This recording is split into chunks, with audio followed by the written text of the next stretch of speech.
Vale, pues voy a hablar bajito porque es tarde.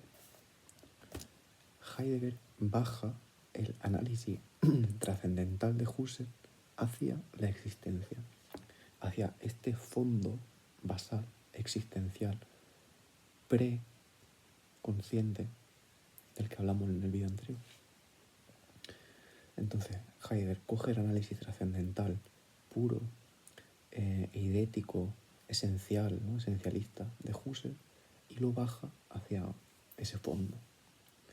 El sujeto, antes que conciencia temporal, es existencia, historicidad, que ya no temporalidad, facticidad. Estos son como términos muy amplios, ¿no? El sujeto, antes que conciencia, es existencia, historicidad y facticidad. Vale, luego aquí el primer Heidegger, es decir, Heidegger de su primera etapa filosófica fue el de Ser y Tiempo,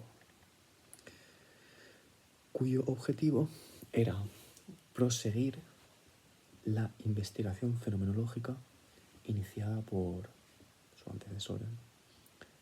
Pero el Dasein no tiene esencia, sino que es pregunta por el ser y por su ser. El ser humano existe abierto a lo que le envuelve y también abierto a sí mismo. Tácitamente, en cada actuación se responde a la pregunta por el ser. Aquí esto es lo que hemos visto, ¿no? Que es lo de que al Dasein en su ser le va su ser, ¿no? Como que hay una responsabilidad implícita que implica que siempre nos estamos jugando nuestro ser siendo. Entonces esto es lo de que tácitamente en cada actuación estamos respondiendo ya siempre a la pregunta por el ser. ¿Qué es el ser? ¿Qué sentido tiene el ser? Tácitamente nuestros actos están respondiendo a eso. Y Heidegger lo que hace es convertir esa respuesta tácita en una respuesta manifiesta, explícita, y un análisis, ¿no? Y como digo que esto es una idea un poco que ya vimos en el vídeo de antes, aquí se introduce algo nuevo que es esto de la apertura, de la aperiencia, también una palabra que significa apertura. Y se introduce respecto al ser humano, al Dasein, ¿no? Que se dice que existe abierto a lo que le envuelve a este Dasein y abierto también a sí mismo. Es un estado de apertura hacia afuera y hacia adentro, una apertura bipolar, ¿no? Por decirlo de alguna forma. Que no sería bipolar realmente, eso es como una visión precrítica, ¿no? Una visión ingenua, pero bueno, creo yo. Entonces, la relación entre sujeto y objeto, el a priori de correlación, en Husserl, ¿no? Pasa a ser la relación entre el mundo y el Dasein. Ya no se habla de objeto ni de sujeto individuales, únicos, puros, sino que se habla de Dasein y de mundo. El concepto de mundo es súper interesante y tiene mucho que ver también con los vídeos de camino de bosque, sendero de bosque, ¿no? De esto de Heidegger, cuando habla del sector del mundo, ¿no? La investigación, que el proyecto, la objetivación de... ¿Cómo era? El proyecto es la objetivación de la investigación o algo así, en el mundo, ¿no? El proyecto de investigación, pero también el proyecto de vida, él forma parte del mundo, porque se torna una cosa objetiva, sí, pero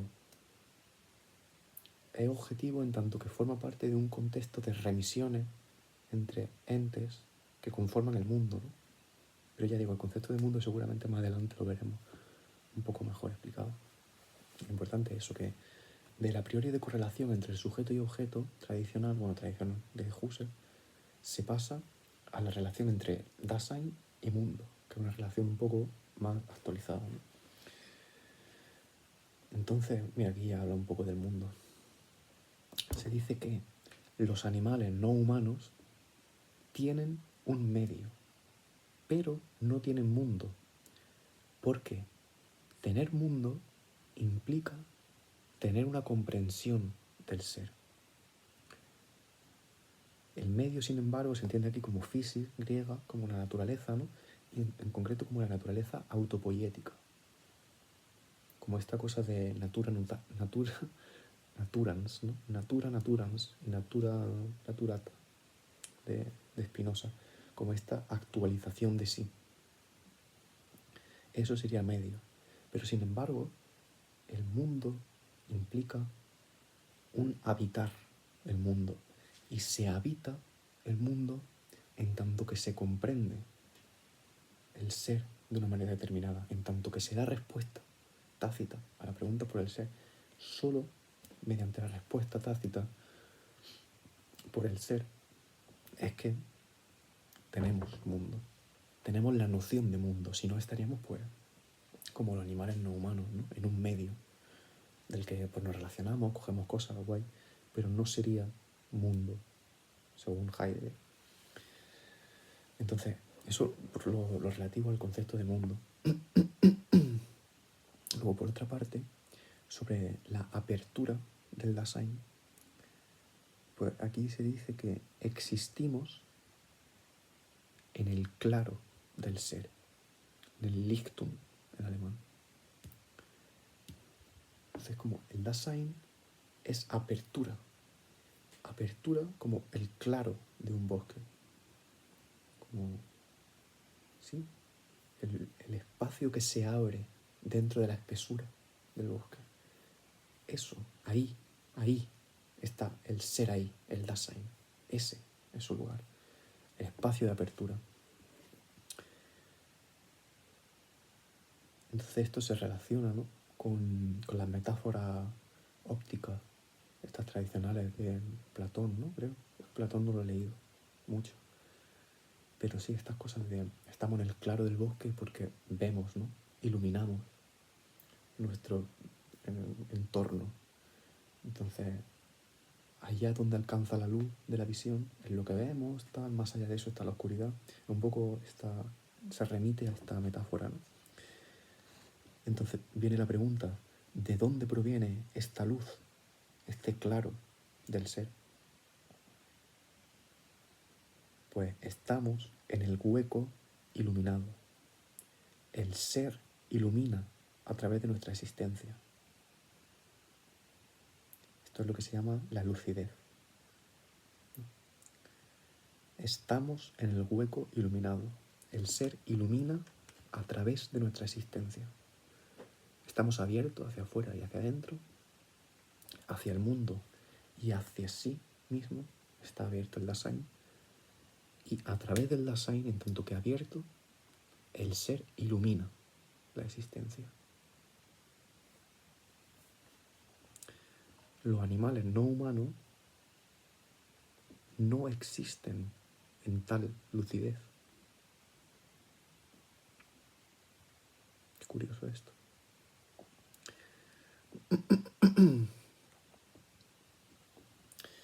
Bueno, y aquí se hace como una caracterización que me la voy a saltar un poquito. Vale, y ya empezamos a hablar de lo existenciario. Que, bueno, Heidegger coge aquí esta tendencia, ¿no? Esta propuesta tradicional de la filosofía de postular ciertos pues, conceptos universales, ¿no? Que de alguna manera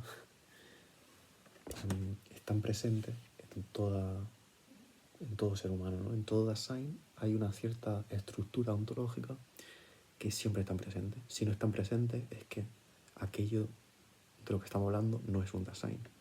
Entonces, algo así como que, por definición, el Dasein tiene cierta estructura. Y esas estructuras, por lo tanto, son universales en lo que al Dasein se refiere. Entonces, ¿cuáles son estas estructuras existenciales universales? Pues lo primero que se llaman existenciarios, y tenemos unos cuantos. Entonces, el primer existenciario es el llamado ser en el mundo,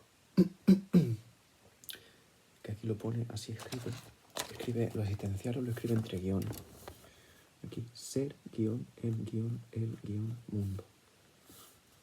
Para dar cuenta, ¿no?, de que está hablando de una especie de sustantivo, está sustantivando un conjunto de palabras. Está dándole una entidad concreta, está diciendo que esto es una estructura, está determinando una estructura concreta a través del lenguaje cotidiano. Entonces, por eso utiliza guiones. Entonces, ¿qué podemos decir de este primer existenciario, ser en el mundo? Pues que el Dasein universalmente es en un mundo, no está en el mundo, como por ejemplo el agua puede estar contenida en un vaso. El Dasein no está en un mundo de la misma manera que el agua está en un vaso. El Dasein habita el mundo. El Dasein está en el mundo con la condición de arrojado al mundo.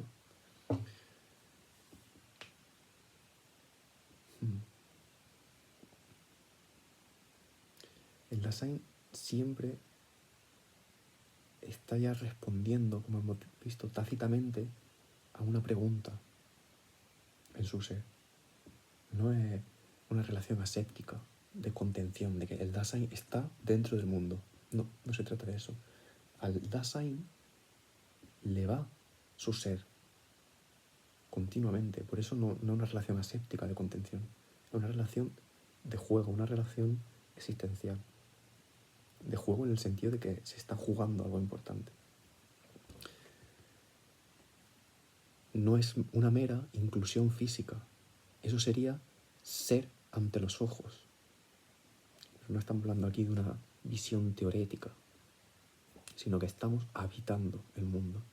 Y ese habitar proviene del existir. Y uno no puede construir tal habitar. Un rasgo característico del habitar es que necesita que dejemos ser. Tú no puedes construir el habitar, igual que tampoco puedes construir el ser a la mano a partir del ser ante los ojos. No funcionan en ese sentido. Tú teóricamente no puedes construir un acontecimiento. El habitar como acontecimiento, cuando tú sientes que estás habitando tu hogar, lo único que puedes hacer es preparar ritualísticamente, como mencioné en el otro vídeo, las condiciones óptimas para catalizar, se dice así, el acontecimiento de que un día tú llegas a tu casa y de repente, pues, por la vela que has puesto allí, por el ambientador que has puesto, por la disposición, la proporción que tú has elegido, moviendo los muebles un poco, no sé, un cuadro que has puesto, una fotografía, tal, de repente llega y un día, de la nada, te sientes como en casa, porque acontece el habitar. Pero tú no has construido ese habitar. Tú has puesto las condiciones necesarias para que ese habitar acontezca por sí mismo. Entonces tú lo que estás haciendo es activamente dejar ser al habitar. Estás dejando espacio para que ocurra eso otro, que no depende de ti. Entonces eso es un rasgo característico del habitar, el dejar ser. Eso es la responsabilidad de dejar al otro, de dejar a eso otro que acontezca y que sea desde sí y para sí. Es que hay una dimensión ética muy buena. Continuamente, ¿no? Bueno. Aquí se dice esto. No es una pasividad, un abandonarse, este dejar ser, ¿no? No es pasivo, no es un abandono. Eso sería la parte inauténtica del dejar ser, la parte impropia, que ya es un concepto que hemos visto también en el vídeo de antes. Todavía no lo hemos explicado. Perdón, no lo hemos explicado todavía. Pero ese abandono, esa huida, esa pasividad, ¿no?, como nihilista, sería un dejar ser inauténtico, impropio. El dejar ser propio no consiste en eso.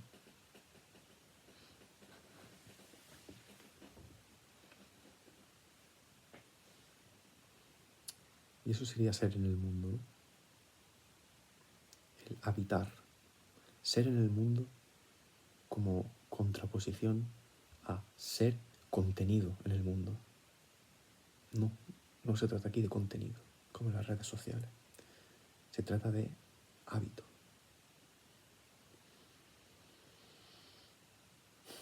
De familiaridad.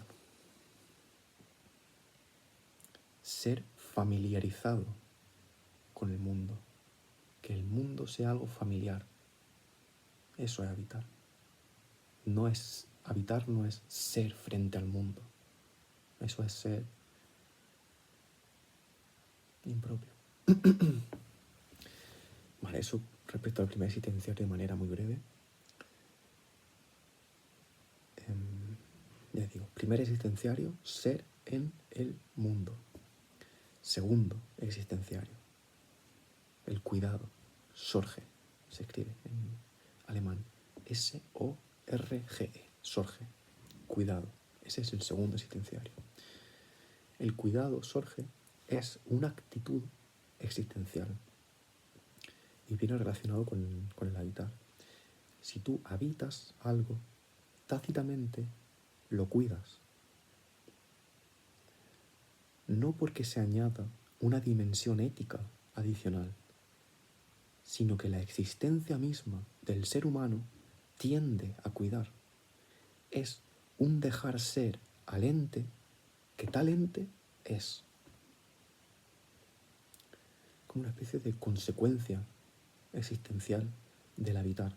Cuando tú habitas algo, cuando tú habitas junto con alguien, tú estás dejando ser, estás cuidando que eso otro florezca por sí y para sí.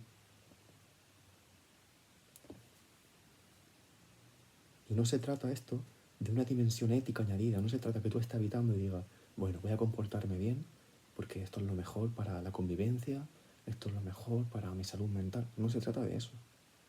Se trata de que antes de que tú pienses, antes de que tú reflexiones, antes de que te llegue ese ser a los ojos, antes de eso, ya siempre el ser humano existencialmente cuida de manera propia, por su propia propiedad. No como que le sale cuidar, si está habitando. Esto ya digo es una propuesta universal. Estaría muy guay tener aquí referencia a estudios antropológicos, por ejemplo, de cómo esto se puede entender en distintas culturas, ¿no?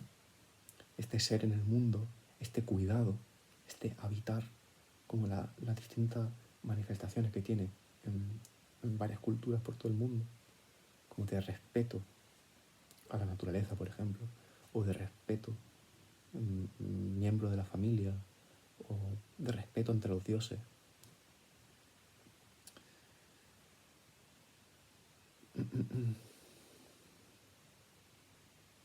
Sí. Vale. Esto también el profesor lo hizo hincapié a raíz de una pregunta, quiero recordar. Que este tema de los existenciarios, como que a algunas personas les pueden recordar, y me parece que de manera acertada, ¿no?, al psicoanálisis. Pero esto se trata de ontología crítica. Es decir, está hablando de estructuras preconscientes, que no es lo mismo que hablar de psicoanálisis. Entonces simplemente tengo aquí apuntado como que la ontología crítica no es psicoanálisis. Aunque seguramente haya puentes, ¿no? Y se pueden establecer puentes, no sé. Por aquí habrá como estudios a realizar y realizados seguramente, pero que esto es algo en sí mismo. No hay que leer esto, creo yo, a la luz del psicoanálisis.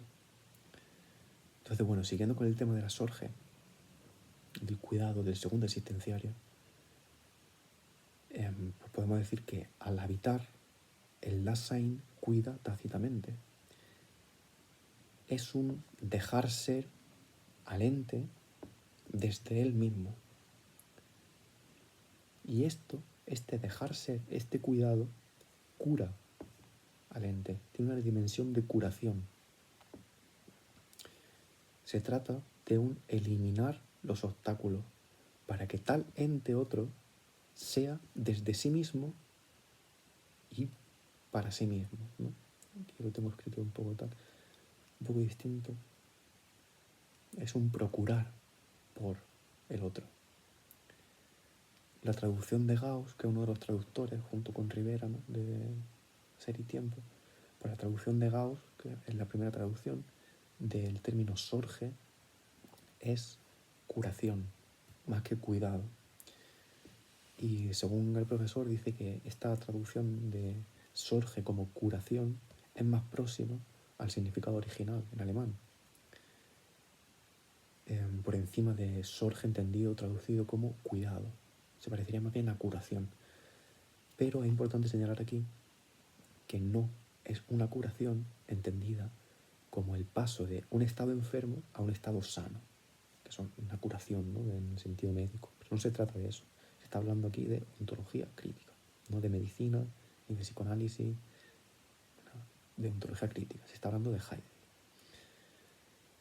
Entonces, no sería esta curación de Sorge un paso del estado enfermo, patológico, al estado sano, sino que se trata más bien de la posibilidad de ser uno desde sí mismo.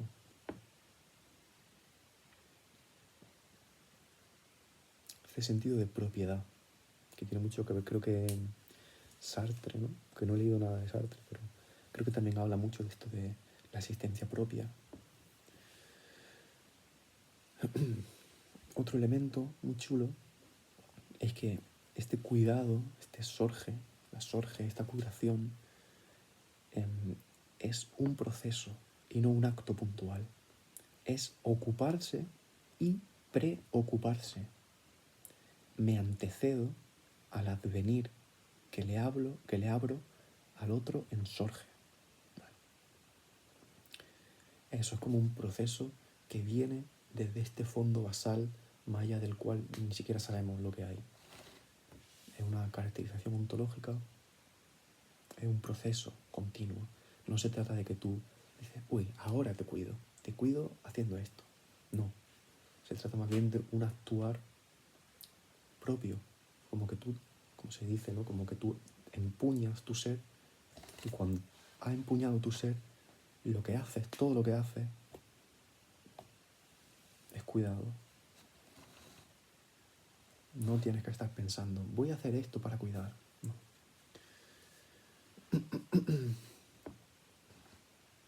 Aquí hay una referencia a un texto que no voy a leer,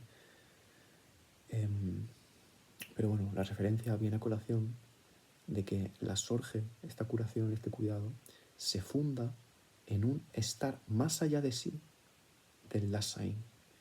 En definitiva, se funda la sorge en la excentricidad del Dasein, que ya hemos visto esta condición de arrojado, que el Dasein está arrojado respecto al mundo.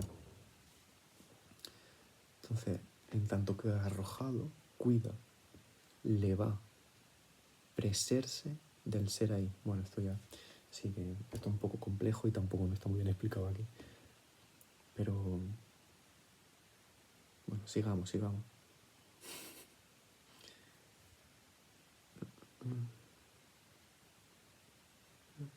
No, esto. Al estar lanzado hacia el futuro en un proyecto, estoy presiendo yo. El futuro, entendido como horizonte hacia el cual nos dirigimos, es un presente virtual. Bueno, estos son términos como que a lo mejor son demasiados términos seguidos, ¿no? Pero esta excentricidad implica que el Dasein es proyecto de sí. Por esta cosa de que le va en su ser, su ser, se está jugando su ser continuamente. El Dasein es proyecto de sí mismo, se está haciendo continuamente en un proyecto. Eso es Dasein.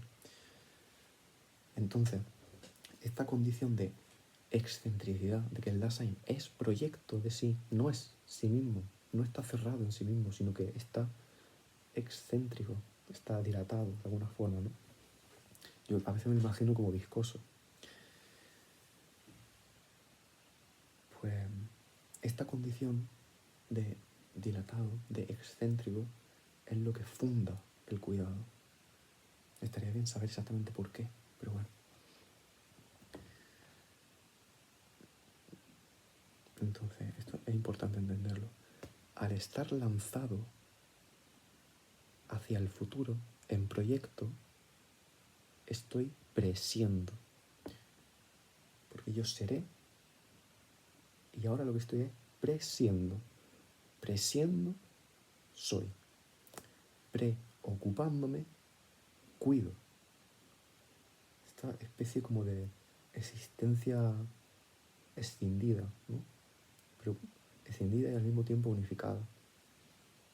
Existencial, ¿no? Bueno. Al preocuparme del otro, busco que ese otro se presea en su horizonte. Es decir, no busco dirigirle, no busco arrastrarle a mi río, ¿no? Como decía el de Dada, ¿cómo se llamaba? No recuerdo. Yo no quiero arrastrar a nadie a mi río, sino que lo que busca es que esa persona se presea hacia su horizonte, sea cual sea ese, que claramente no es tu horizonte. Lo que busca es el florecimiento del otro. Te preocupas del otro porque buscas que esa persona siga su camino hacia su horizonte. El cuidar, la sorge, es un preocuparse. Me preocupo de que el otro venga a ser en su propio horizonte, de que el otro llegue a acontecer según su propiedad, de que el otro llegue a ser propio para sí, que claramente no significará lo mismo que lo que para mí significa ser propio para mí. He de decir que no estoy especialmente agudo ahora. Vale. El cuidarse es un cuidado con solicitud. Al cuidar, en ello me va mi ser. Vale, sí. Entonces aquí como algunos conceptos también importantes.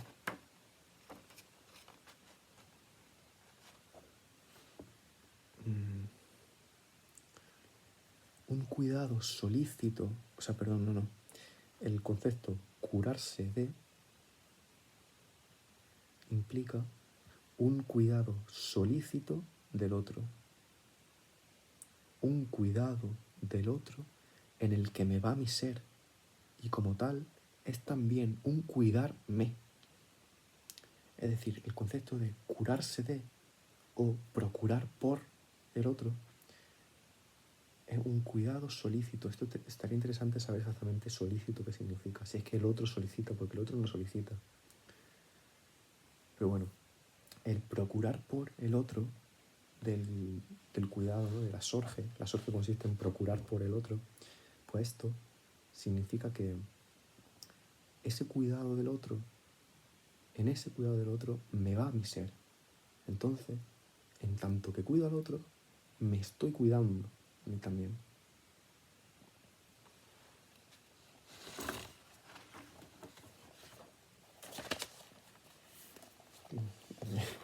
El cientificismo.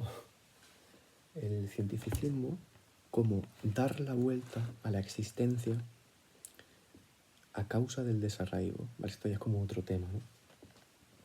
Una crítica al cientificismo, parece. Bueno, que el cientificismo da la vuelta a la existencia a causa del desarraigo. Pero la ciencia nunca es lo primero. Es una presuposición de la... Bueno, esto es como un poco... Aquí una proclama, ¿no? Del profesor.